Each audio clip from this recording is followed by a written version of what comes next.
اگر کوئی آدمی بات بیان کرتا ہے نا، ہمارے ہاں ایک قاعدہ مشہور ہے کہ لوگ کہتے ہیں بات کرنے والے کو نہ دیکھو، بات کو دیکھو بات کیا کہہ رہا ہے۔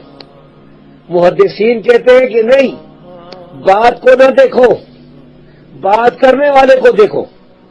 لا تنظروا الی الحدیث، حدیث کو نہ دیکھو، کوئی حدیث بیان کرتا ہے، کوئی بات بیان کرتا ہے، اسے نہ دیکھو۔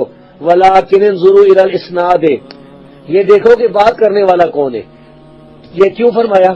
اس لیے کہ بعض اوقات ایک گمراہ آدمی، ایک بدعتی، ایک منکر حدیث، ایک کتاب و سنت کا مخالف آدمی وہ قرآن کریم کی آیت جو ہے وہ پڑھتا ہے، یا رسول اللہ صلی اللہ علیہ وسلم کی صحیح حدیث پڑھتا ہے، یا موضوع اور منگڑت روایت پڑھتا ہے۔ اب جو ہے وہ یہ روایت جو ہے وہ پڑھ رہا ہے تو اس کا مقصد اگر موضوع حدیث ہے تو ظاہر ہے کہ وہ تو انشاءاللہ اس کو محدثین وہ گھیر لیں گے، اس کو وہ ذلیل و رسوا کریں گے۔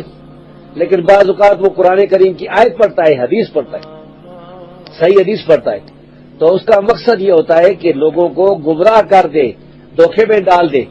یہ وہ بات ہے جس کے بارے میں کہا جاتا ہے کلمۃ حق ارید بها الباطل، یہ حق والی بات ہے، سچی بات ہے، اور ارادہ جو کیا گیا ہے یہ باطل کا، کیونکہ ان کا معنی، ان کا مفہوم وہ بیان کرتے ہیں جو کہ نہ صحابہ نے بیان کیا ہے، نہ تابعین نے بیان کیا، نہ رسول اللہ نے بیان کیا، نہ صحابہ نے، نہ تابعین نے، نہ تبع تابعین نے، نہ محدثین نے۔ تو اس وجہ سے امام شافعی سعید القطان نے کہا کہ آدمی کو دیکھو، آدمی صحیح ہونا چاہیے، سچا ہونا چاہیے، صحیح العقیدہ ہونا چاہیے، کھرا آدمی ہونا چاہیے۔ یہ اگر اصول لوگ سمجھ جائیں تو انہیں کوئی نہیں دیکھو دے سکتا۔